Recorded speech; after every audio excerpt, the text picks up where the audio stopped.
Hi, I'm Kayla Griffin. I attend the master's program at Piedmont College, and this is my capstone presentation.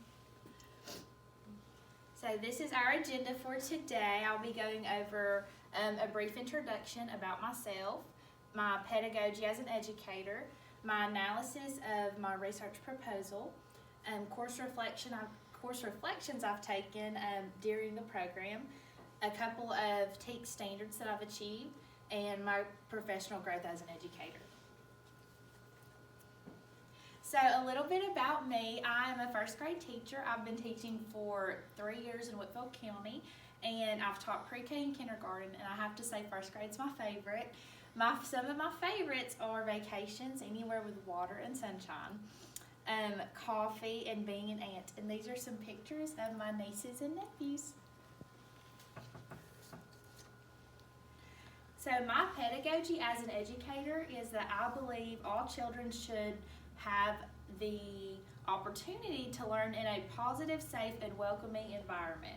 And all educators should strive to make this happen for their students daily. I incorporate lots of different teaching strategies in my daily instruction, such as think, pair, shares, reading groups, and visuals. And I think that's very important as an educator. Think, pair, shares are really good for students who are more shy and they probably don't want to share out loud. So they can, whisper their ideas with a partner, and then they can share their partner's answer out. So that's a really good strategy that I've incorporated. And reading groups are a really good way to differentiate instruction. And students can get that, small group setting, and they can get the skills and the comprehension and fluency skills that they need to practice. And the program has, the master's program has definitely changed and reinforced my pedagogy as an educator. It has highlighted some techniques I'm already doing and some strategies I'm already using in my classroom, such as think, pair, shares, and small groups. It has also adjusted and changed some of the things I'm doing in the classroom. For example, I'm now more in tune with the different types of ways my students prefer to be assessed. The program has taught me to broaden the types of both informal and formal assessments I'm using in my classroom. So I researched the effectiveness of student dress code policies in public high schools in rural areas within the United States. And I hope to find a correlation between public school student dress code policies and school climate. So the student achievement, I discovered public school dress code policies do have a positive impact on school climate. The data from the research shows the positive correlation between the two. Dress code policies allow school officials to maintain a more controlled environment, which leads to a higher academic achievement as well. Educational assessment was one of the courses I took in the master's program, and I learned the importance of implementing a variety of assessments in my daily instruction. So I learned the importance of implementing more informal assessments, and that's something we should be doing every day as educators. But like I talked about earlier, I've implemented more think, pair, shares, more performance-based assessments, and more hands-on activities in my daily instruction. So that's been a very great help for me. And I've also learned to consider my students' needs and their preferences when assessing. Critical thinking and creativity in the classroom was another class that I really enjoyed in the program, and it's really helped me grow as an educator. So I have learned different ways to enhance student creativity, such as doing quick little, just little informal activities with them. Like I might give them a sheet that has like a shape on it or like a small little doodle, and they have to turn it into something. And it's, a break from academics for a minute, but it also enhances that creativity, and it's really, it might, it can help enhance their problem-solving skills, and it's a really good and enjoyable activity for them to do. Okay, so we had to talk about how we've achieved all of our TEAC standards, all 10 TEAC standards.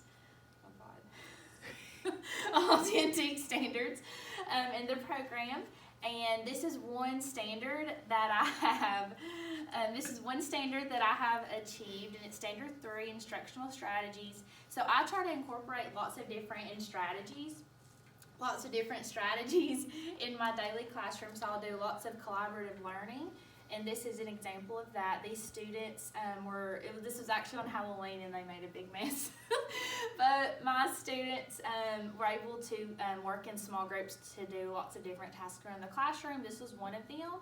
And they got to do a rice search. They had to dig through a bucket and find a certain number of different objects in the bucket of rice, and they had to pull them out, count them, and sort them. So it was a good informal assessment, like a performance-based assessment, along with collaborative learning. So that was one example of a way I've achieved that standard. Standard 6 was assessment uses. And one way I've achieved this standard is by grouping my students accurately in reading and math. So this is an example of my reading groups during guided reading time, and I grouped them homogeneously, which means they're grouped based on the specific needs that they need met. And so these are my 4 reading groups. And the program, when I took the reading assessments course in the program, it really helped me to figure out what to do with a lot of the data I have for my assessments. So I have grown as an educator because of this program, and the master's program has influenced my daily classroom life. It has taught me how to incorporate a variety of assessment strategies into lessons. For example, I'm implementing more informal assessments into my daily lessons, such as performance-based assessments, think pair shares, and quick writes. By implementing these types of assessments, I am better able to grasp where students are academically. I'm also differentiating on a regular basis. The courses in the master's program have impacted my use of differentiation in the classroom. I have been introduced to many ideas and resources other teachers are also using to differentiate their instruction. During the program, I gained lots of helpful insight on instructional strategies. One specific strategy I gained some good insight on is collaborative learning, and this strategy involves groups of students working together on a specific task or problem. Collaborative learning enhances student problem skills along with their critical thinking skills. And by giving students chances to participate in collaborative learning, you are giving them opportunities for their social development and self-management skills to improve. And some of my future goals as an educator is first off, I plan to remain in the classroom for a while. I'm just now starting my 3rd year, so I'm a new teacher. So I plan to stay in the classroom, maybe shift grade levels every now and then, so I can not get too comfortable. But I do want to stay in the classroom and grow as an educator, and maybe later on step into an ESOL role perhaps, or maybe an EIP role. And that is my presentation. Thank you so much.